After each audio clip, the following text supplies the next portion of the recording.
En este video vamos a establecer la definición de lo que es un peligro y también la de un peligro muy especial conocido con el nombre de peligros latentes o fallas latentes.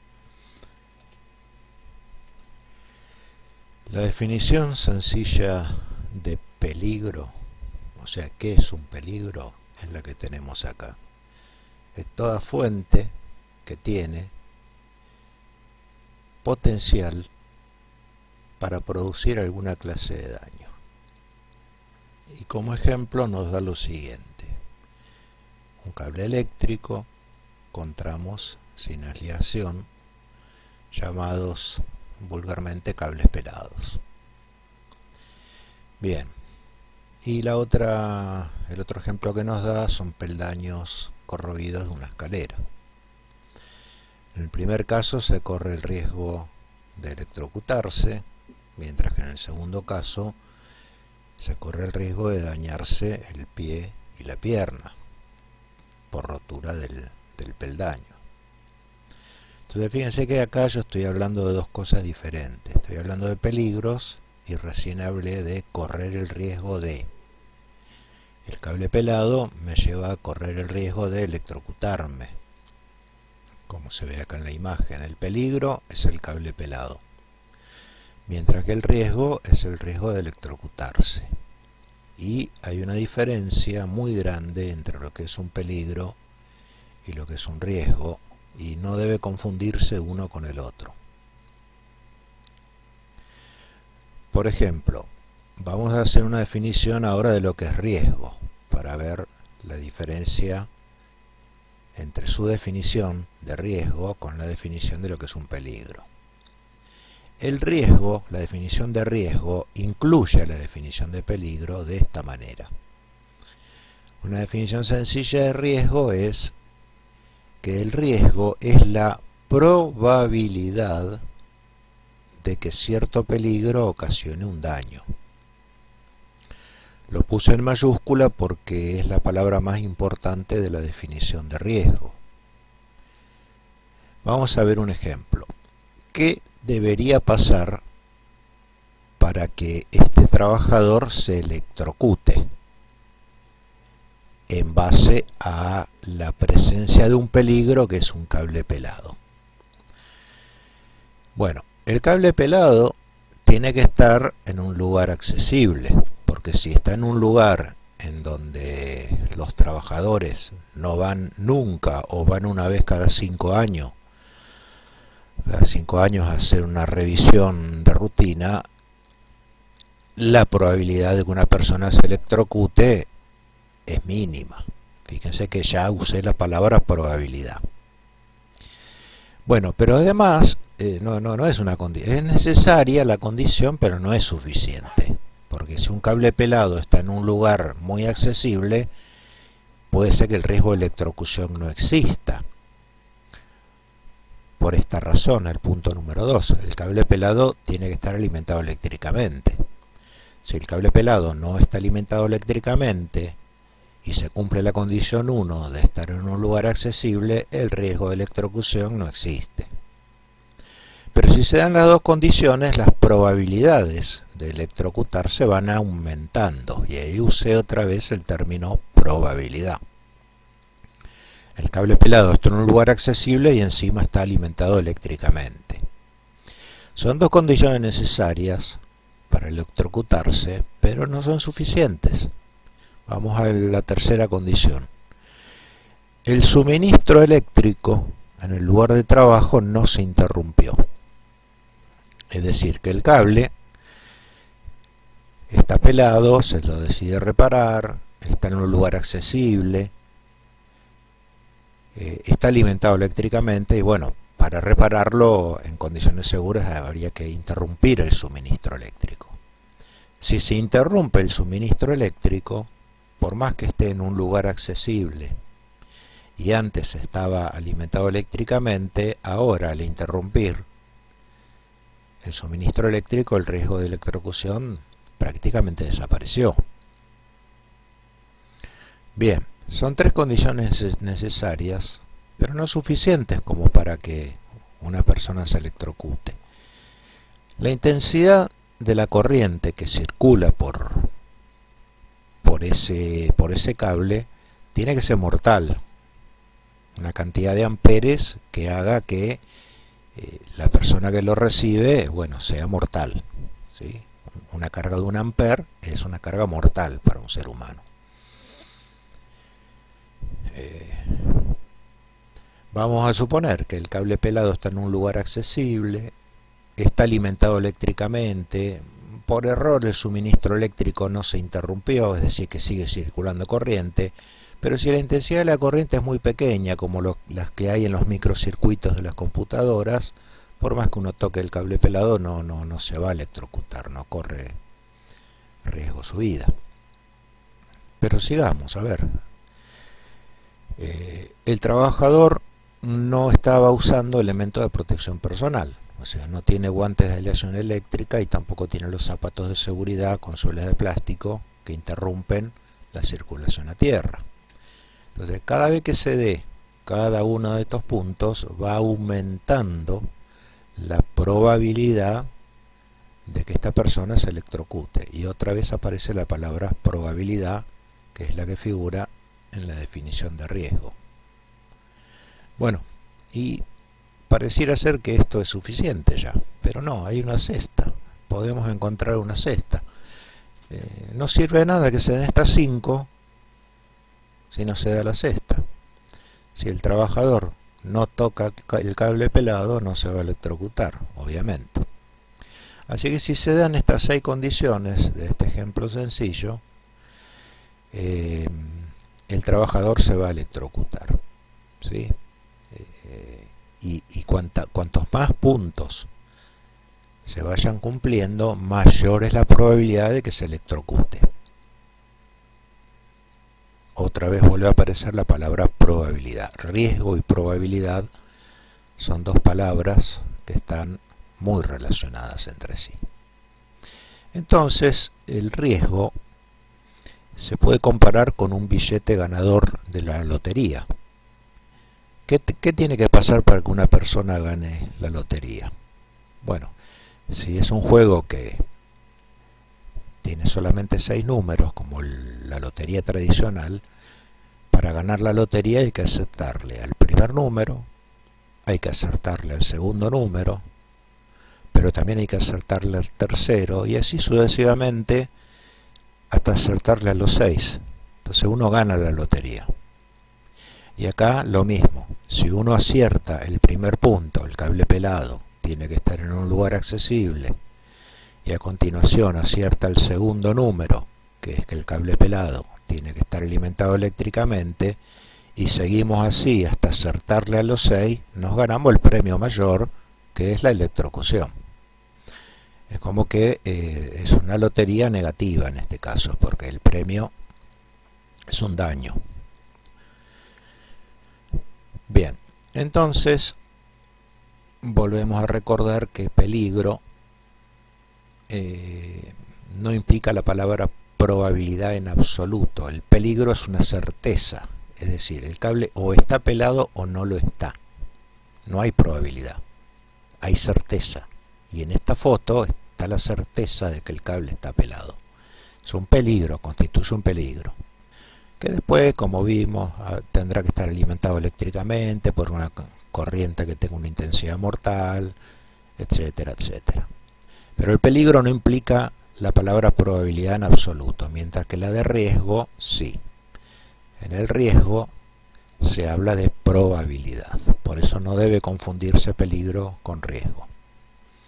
Así que los riesgos los vamos a dejar de lado, no forman parte de este curso, sino de otro, y vamos a concentrarnos en los que son los llamados peligros y también los peligros latentes o fallas latentes. Vamos a ver esta clase de peligros llamados peligros latentes. Vamos a empezar por su definición. Son peligros, al igual que los otros, pero que tienen una particularidad que es la que se ve en la imagen. Son peligros que subsisten, es decir, que perduran en el tiempo, dentro de la cultura organizacional de una empresa. Después vamos a ver a qué se debe ese término, y que duran tanto tiempo sin ser atendidos simplemente porque jamás son vistos ni considerados como que fueran peligros. Por eso uno no los atiende. Si uno ve un cable pelado, inmediatamente lo relaciona. Esto es un peligro, entonces va y lo resuelve y lo repara. Pero esta clase de peligros no son vistos como peligros, están como ocultos, digamos. Y bueno, sigamos con la definición. Permanecen durante años en estado de latencia y sin ser detectados como un peligro a secas, hasta que una cadena de eventos los ponen a la vista. ¿Y cuándo se ponen a la vista? Cuando finalmente se produce un accidente. Es decir, era un peligro, pero que estaba oculto y por eso no se veían. Bien, esto no quiere decir que sea un peligro que no esté a la vista de una persona o que esté escondido 2 metros bajo tierra o en un lugar. Son peligros ocultos, pero que están a la vista de todos. Eso es lo que lo hace el motivo de estudio de este curso. No es que están escondidos, que uno no los puede ver o que sean invisibles. Están a la vista de todos, pero uno los ve y no los juzga como que son peligros.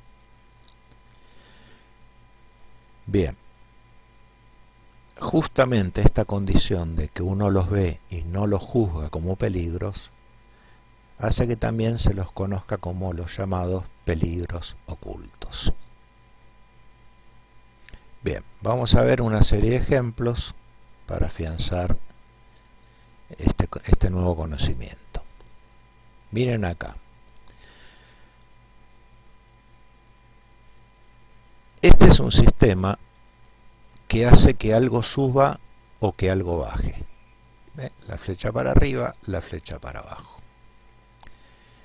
Este es un claro peligro oculto. Está a la vista de todos, porque uno ve el interruptor. No está oculto, es más, puede estar iluminado y ya está señalizado. Este es el control que permite operar tal instrumento. Este en particular es el control de un ascensor, pero podría ser el de una grúa o de cualquier otro elemento. Se trata de dos botones que hacen lo opuesto uno del otro. Uno hace que la maquinaria baje y otro hace que la maquinaria suba, como se intuye en las flechas. Los dos botones tienen la misma forma, color y tamaño. Los dos están pintados de blanco, son rectangulares. Están uno muy cerca del otro. Es decir, que en el caso de un apuro uno puede cometer el error de, en vez de apretar uno, apretar el otro. Y cuando yo quiero que la maquinaria suba, voy a cometer el error de que esa maquinaria baje. Como por ejemplo la grúa que sostiene un contenedor. En vez de hacerlo subir, lo hago bajar abruptamente y puede ocasionar un accidente si hay alguien por abajo, pasando por abajo, ¿no? Y hay otra falta de control, ¿no? Si están haciendo una tarea como esa, alguien debería controlar que no pasara nadie por abajo. Pero bueno, eso fue motivo de un video anterior. El sistema de identificación es deficiente. ¿Cuál es el botón que hace que, vamos a hablar de una grúa, por ejemplo, que aquello que está sosteniendo la grúa baje? ¿Cuál de los dos es el control? Si yo lo tomo así, como que está la flecha y al lado el botón que lo haría bajar es este, el que está al lado de la flecha que apunta para abajo. Y si quiero que el peso se eleve por medio del motor de la grúa, y bueno, será el botón que está al lado de la flecha que indica para arriba. Entonces depende cómo lo interprete cada persona. Si uno lo interpreta como que son así horizontales, ¿sí? Flecha, botón, botón, flecha, en el caso del ejemplo de la izquierda, flecha, botón y botón, flecha. Bueno, a esa sería, o sea, el botón de arriba haría que baje el peso, mientras que el botón de abajo está indicando que el peso, el motor de la grúa lo va a izar. Pero si otra persona puede venir a interpretarlo de la manera que indica la figura que está a la derecha ahora de nosotros. Si quiero que la carga baje, tengo que oprimir el botón que está a la izquierda. Y si quiero que la carga suba, tendré que oprimir el botón que está a la derecha. Es decir, tiene una interpretación totalmente opuesta a la de la otra figura. Y la seguridad no debe depender de la interpretación o dar lugar a la duda. Tiene que ser clara y eficiente. Bueno, acá hay otro peligro oculto. Es una ciclovía. Y fíjense, las vetas, las ranuras de la rejilla están en la misma dirección que las ruedas de una bicicleta. Basta que la rueda de una bicicleta se introduzca en esa ranura para que se ocasione un accidente. Bien, lo más seguro es que esto no sea una ciclovía, sino una vía para motocicletas, que tienen ruedas que son más anchas. Entonces la probabilidad de que se produzca ese enganche, ese atoramiento, no existe. Pero bueno, acuérdense que el accidente tiene paciencia, tiene mucha paciencia, y va a esperar el tiempo que sea para que se produzca un accidente. Y nunca va a faltar que por esta vía, en vez de venir una motocicleta, venga una bicicleta. Y como la bicicleta tiene ruedas más finitas, si el conductor de la bicicleta no ve esta ranura, y se va a producir un accidente. Su rueda delantera se va a introducir y va a ocasionar un accidente. Bien. Vamos a ver ahora un ejemplo muy puntual de lo que es un peligro oculto, basado en un hecho real.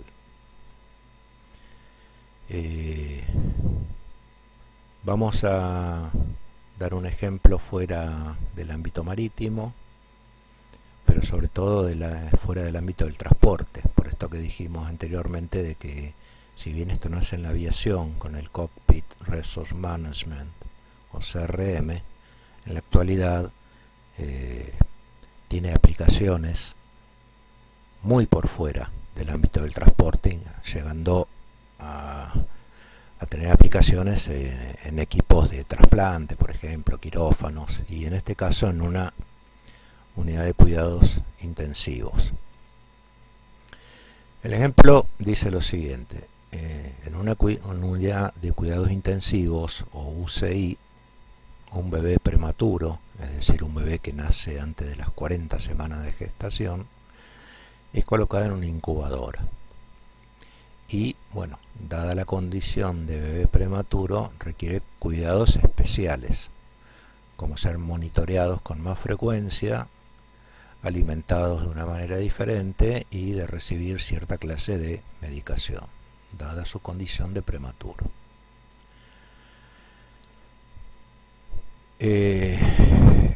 Lo que es normal es que en los primeros días de su nacimiento el neonato reciba alimentación por vía venosa. Eso es lo normal. Es una alimentación que está constituida por lípidos, por proteínas, etcétera, que cumplen esa función de alimentar los tejidos prematuros con los que nació el bebé. Y pasados algunos días, ese tipo de alimentación cambie a través de una sonda nasogástrica. Esto es lo normal. Hay dos tipos de alimentación. La primera es la venosa durante unos días, que se consolide, y después se pasa a alimentación por vía nasogástrica. El caso es que un enfermero nuevo en la profesión se presentó en la unidad para familiarizarse y realizar lo que se llama un trabajo o tarea de aprendizaje, que es equivalente al pilotinaje que se hace en la escuela de náutica, por ejemplo. La guardia transcurre con normalidad, pero a una determinada hora ocurre una urgencia con uno de los bebés que también era neonato y que estaba en la misma sala. Esto hace que los enfermeros y las enfermeras más experimentadas fueran a atender esa urgencia, pero el enfermero X, a diferencia de ir también para ver cómo sus compañeros más experimentados solucionaban ese problema y empezar a adquirir experiencia, con buena voluntad y para que no se atrase el trabajo, él decide continuar con las tareas rutinarias, que eran la de darle alimentación a los bebés que así lo requerían. Bueno, había un bebé que tenía que recibir alimentación por sonda nasogástrica, así que él va solo al lugar donde estaba el bebé, le administra él mismo la alimentación y minutos después ese mismo bebé sufre un fallo multisistémico y fallece. Entonces acá hay claramente un evento y una falta de control. La falta de control de haber dejado solo a un enfermero que estaba en su primer día de trabajo. Y el evento de que al haberle aplicado la alimentación nasogástrica a otro bebé, ese evento produce la muerte del mismo. Bien, se abre una investigación y la investigación llega a las siguientes conclusiones. El enfermero confundió la vía que lleva a la sonda nasogástrica, que era la de la alimentación, con la vía venosa, es decir, que insertó la alimentación en una vía que lleva al torrente sanguíneo del bebé, no al estómago. ¿Cómo se produce esto? Porque el enfermero tomó una jeringa con un fluido blanquecino, que era el color del alimento nasogástrico,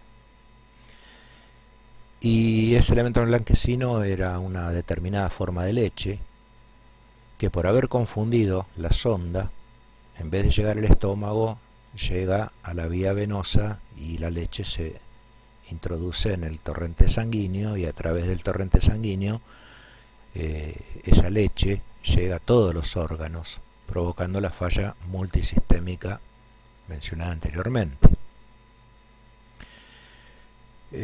Una cosa interesante que se empieza a descubrir en esta investigación es que los dos productos, el que constituye la alimentación nasogástrica y el de la alimentación venosa, tienen el mismo color.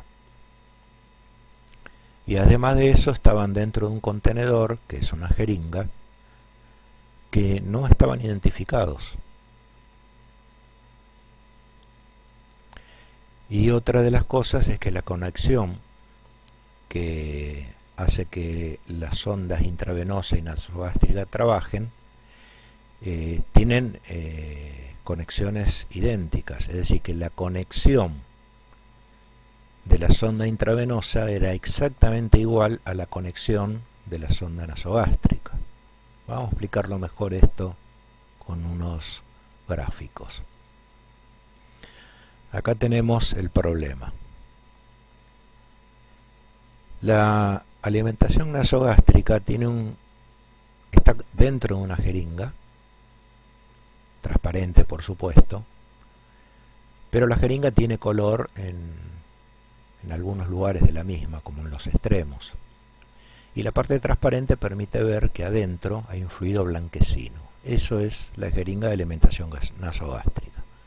Perfecto, vamos a ver cuál es la jeringa que contiene la alimentación intravenosa. Y acá, si observamos la parte derecha de la pantalla, observamos que alarmantemente es exactamente igual a la otra, tanto por el tamaño de las jeringas, como por el color de las jeringas, como por la falta de leyendas, como por el color del fluido. Es decir, el tipo especial de leche que va por sonda nasogástrica es exactamente igual a la solución de lípidos y proteínas que va por administración intravenosa. Entonces acá está el peligro oculto, acá apareció el peligro oculto, pero hubo que pagar un precio, la muerte de un bebé. Es decir, hay que preguntarse, ¿y cómo no se dieron cuenta antes? Si no tienen formas imagínense que esto se mezcla. Tengo una docena de alimentación nasogástrica y una docena de alimentación intravenosa, y se mezclan todos en una caja. ¿Cómo hace uno para saber cuál es cuál? Bueno, había pequeñas inscripciones en el mango de la jeringa, con letras muy pequeñitas. Había una manera de identificarlas, pero en medio de una urgencia, en horario nocturno, donde las luces están más atenuadas, bueno, hace que uno cometa el error de no verlo, pero definitivamente acá hay un error de diseño, acá hay un error del sistema, esto que hablamos anteriormente. Con respecto a que las conexiones nasogástrica e intravenosa eran iguales, acá está el gráfico que permite entenderlo. Esta es una bomba que tiene dos cánulas, tiene dos entradas y cada entrada tiene conectada una cánula. La entrada de la izquierda, la entrada de la izquierda, si uno la sigue con la mirada, va a parar al brazo del bebé. Es la sonda venosa. Mientras que en la bomba, la entrada de la derecha, si uno la sigue con la vista, esa cánula va a dar a la fosa nasal del bebé, y esa es lo que se llama la vía que lleva a la sonda nasogástrica. El tema de que las conexiones sean iguales significa esto, que vamos a suponer que esta es la jeringa que contiene el alimento nasogástrico. Si yo lo inyecto aquí, en la conexión de la derecha, me lo va a permitir, porque entra perfectamente y vacío el contenido entra en la cánula, y si uno sigue con la vista la sonda que está conectada a la conexión de la derecha, bueno, eso va a parar, como es correcto, a la vía nasogástrica. Pero si yo cometo el error de inyectar el producto acá, bueno, la bomba hace que todo lo que se inyecte ahí se expela hacia el otro lado, o sea, va a salir por la cánula, y en la conexión de la derecha, la cánula, si uno lo sigue con la mirada, lleva al brazo del bebé. Es decir, que estoy inyectando alimentación nasogástrica en la vía venosa, y eso fue lo que ocurrió. Las conexiones iguales es esto que se muestra acá en el gráfico. Todo lo que se inyecte en cualquiera de las dos conexiones, a la bomba no le importa lo que sea, lo expele y hace que salga por el otro lado, o por el brazo del bebé o por la vía nasogástrica. A la bomba no le importa eso, y no le importa qué tipo de jeringa se le inyecte.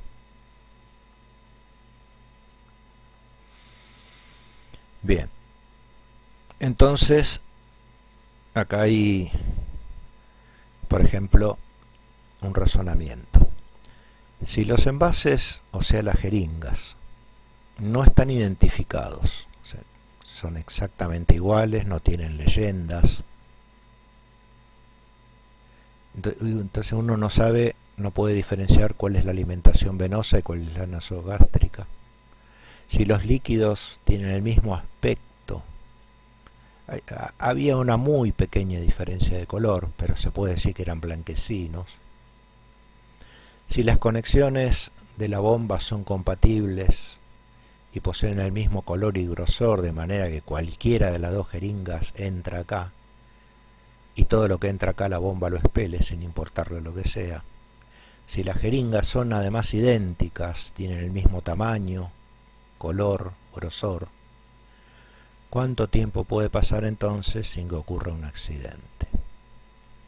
Y este es el peligro oculto que se puso a la vista al darse este evento trágico. El peligro oculto salió de la oscuridad y se puso a la vista. Vamos a ver entonces las maneras en que podíamos haber evitado este accidente sin caer en sesgos contrafácticos que no sirven para nada, pero sí utilizando el razonamiento contrafáctico, que bueno, lo vamos a ver en algún momento de este curso cuál es la diferencia entre ambos. Bueno, en primer lugar, lo que podemos decir es que si antes las jeringas tenían el mismo tamaño, color, grosor y no estaban marcadas porque no tenían ninguna clase de leyendas, bueno, identificar a cada jeringa con leyendas y colores. Entonces acá podemos ver que después del accidente se implementa esta medida. La jeringa que lleva el contenido nasogástrico tiene los extremos pintados de un color, en este caso el color rojo, mientras que la otra, la que es de alimentación venosa, tiene los extremos pintados de color celeste, celeste azulino o azul. Eso es un ejemplo. Identificar a las jeringas con leyendas y colores. Esta podría tener en algún lugar del mango inclusive la leyenda NG, November Golf, indicando que es nasogástrico, y esta en el mango IB corta, India Victor, indicando que es intravenosa. Una manera de utilizar leyendas. No sea acaso que justo el enfermero sea daltónico y confunda el rojo por el azul. Bueno, está la defensa de la leyenda. Bien, otra manera de que este accidente no se hubiera producido, utilizando el razonamiento contrafáctico, sin caer en el sesgo contrafáctico, es que las jeringas tuvieran un tamaño diferente y muy evidente. ¿Ven? Es muy evidente que la nasogástrica es de casi el doble que la que lleva alimentación venosa. Esa hubiera sido otra defensa que hubiera impedido que este accidente no se produjera. ¿Ven? Ese es el razonamiento contrafáctico. Si el problema fue que el enfermero no pudo diferenciar cuál era cuál, bueno, el razonamiento contrafáctico me obliga a hacer esto, a emitir esta recomendación. Si el problema fue debido a la falta de identificación, bueno, identifíquenlas. Y acá la estamos identificando a través de colores, leyendas y tamaños. Color rojo, color azul. Leyenda, nasogástrica, intravenosa y tamaños. Una jeringa una más grande que otra. Bueno, colorear los líquidos para evitar confusiones. Es decir, el líquido nasogástrico tiene un color, en este caso el blanquecino, mientras que el que va por alimentación venosa es definitivamente de color amarillo. Y que los extremos de las jeringas tengan formas diferentes. Es decir, acá tenemos en la jeringa nasogástrica pintada de color rojo, esa podría tener una sección cuadrada, mientras que la jeringa venosa, su extremo podría tener una conexión, una sección, mejor dicho, de forma hexagonal. Es decir, ¿Qué significa esto? Que los extremos de las jeringas tengan formas diferentes. Bueno, la roja, sección cuadrada, la azul, una sección hexagonal. ¿Para qué? Para que no puedan entrar en cualquiera de las conexiones de la bomba, que no dé lo mismo inyectar la aguja de una jeringa en una entrada de la bomba que en la otra, que no dé lo mismo. Es decir, que si yo me equivoco, la jeringa no entre, porque una tiene una sección cuadrada mientras que la otra tiene una sección hexagonal. A esto me refiero, ¿ven? Acá solamente puede entrar una jeringa cuya punta tenga una sección cuadrada, ¿eh? En la parte roja, por ejemplo. Ya de por sí, en la bomba está pintada de color rojo, el mismo color que tiene que entrar la jeringa, en este caso la nasogástrica. La nasogástrica es roja. Y además, en este ejemplo, está la leyenda N, indicando que es nasogástrica. Mientras que la jeringa que lleva la alimentación venosa, que es de mango azul, la entrada también está coloreada del mismo color y tiene la leyenda B corta, indicando que es la jeringa de alimentación venosa. Entonces, si uno sigue con la mirada, la jeringa venosa va a parar al brazo del bebé y la cánula roja va a parar a la fosa nasal del bebé. Entonces, estas son defensas que se hacen para evitar que este accidente se vuelva a repetir. Bien, si yo cometo este error, acá está actuando el sistema. Cuando yo dije que ya la causa de los accidentes no eran los errores humanos, sino la falla del sistema, bueno, acá el sistema está actuando conteniendo, atajando el error humano. La jeringa roja, como vemos acá, abajo a la izquierda, nos recuerda que la jeringa roja es la jeringa nasogástrica. Si yo por error la quiero inyectar acá, como la jeringa roja tiene base cuadrada, no va a entrar, no va a haber manera de que entre en el hexágono azul. Entonces el accidente no se produce.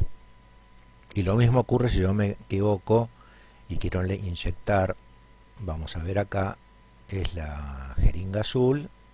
La jeringa azul es la que va por vía venosa y no hay manera de que este hexágono entre en el cuadrado rojo, ni siquiera por su diagonal. No hay manera de que entre. Eso es lo que se llama que tengan conexiones diferentes e incompatibles. Bien. Sin embargo, acuérdense que el accidente tiene paciencia y va a encontrar una manera de aparecer. Entonces tendríamos que preguntarnos si no hace falta una defensa más acá. Porque, ¿qué pasaría si penetra en la conexión gran parte de la aguja y yo vacío el contenido? El motor de la bomba lo detecta. Sí, vamos a suponer este mismo ejemplo. El motor de la bomba lo detecta y lo envía. Y este contenido venoso va a parar al estómago del bebé. Y le puede producir daños desde las fosas nasales, la laringe, la faringe, la tráquea, las cuerdas vocales, el esófago, el estómago, los intestinos, todo.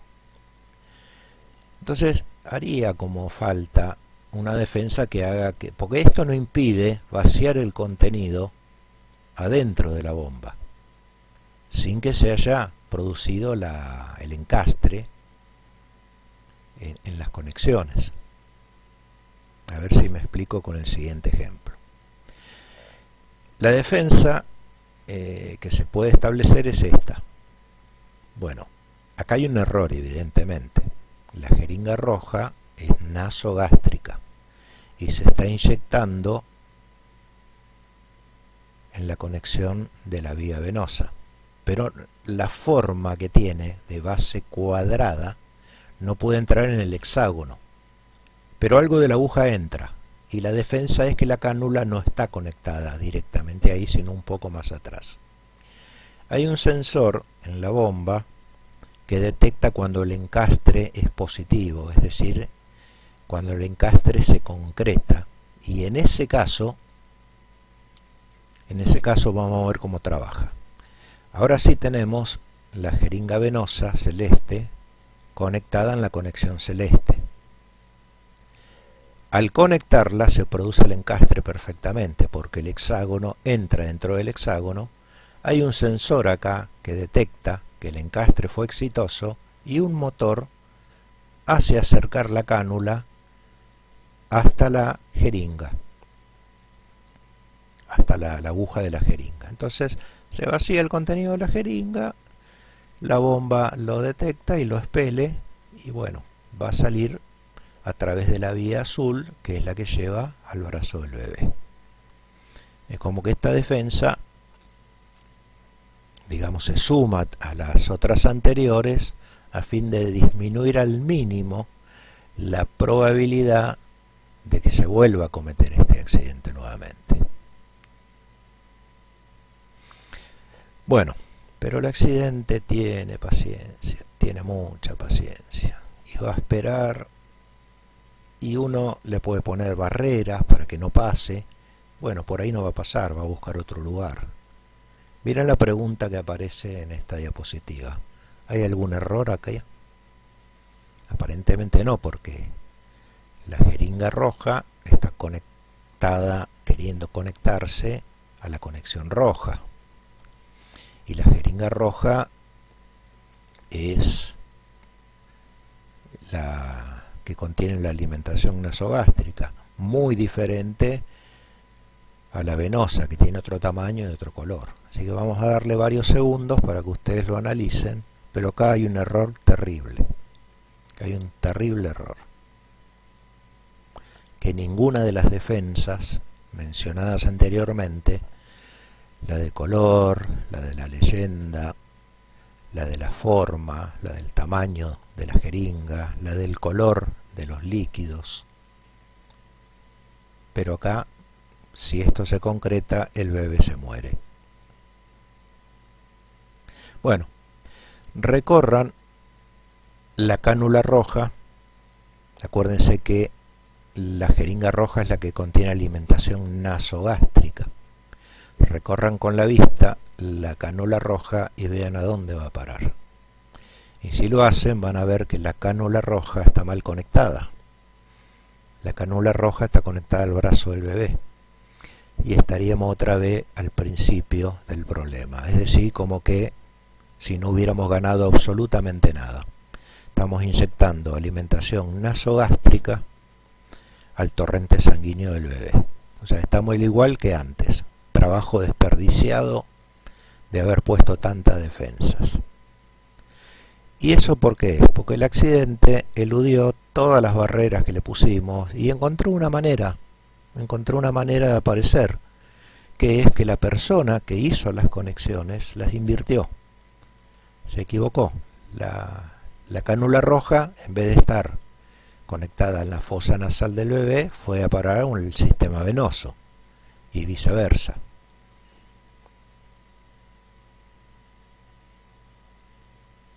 Esto nos obliga a hacernos la siguiente pregunta. ¿Qué defensa podemos, ya que pusimos tantas, una más vendría bien, podríamos poner en práctica para que se evite este error? Bueno, lamentablemente en los extremos de las ondas no hay sensores que avisen al enfermero o al médico: me estás conectando en el lugar incorrecto. No, eso no existe todavía. Pero una de las defensas que dan resultado es lo que se llama, lo que se ve acá, el control cruzado. Es decir, que uno solo no haga esta tarea, que la hagan dos personas a la vez y una controle a la otra. Las dos se controlan entre sí. Entonces, si una de ellas es la que está haciendo la conexión de las ondas, la otra tiene que verificar, a ver, esta sonda está conectada, la azul está conectada a la nariz del bebé. Bueno, la puede recorrer con la mirada y se va a dar cuenta que, uy, no, está conectada a la parte venosa para recibir alimentación venosa. Entonces, las dos se controlan entre sí. Después está el trabajo de la supervisión, donde podría intervenir una tercera persona que tenga más autoridad y que haga el trabajo de supervisión, o que una de estas dos personas sea el supervisor. Es decir, el supervisor supervisa, tiene más experiencia, y el otro, el que se está formando, se le da la potestad de hacer el trabajo para que vaya adquiriendo experiencia. Y esto es lo que se llama el trabajo en equipo, que es motivo también de este curso. El trabajo en equipo disminuye la recurrencia de accidentes.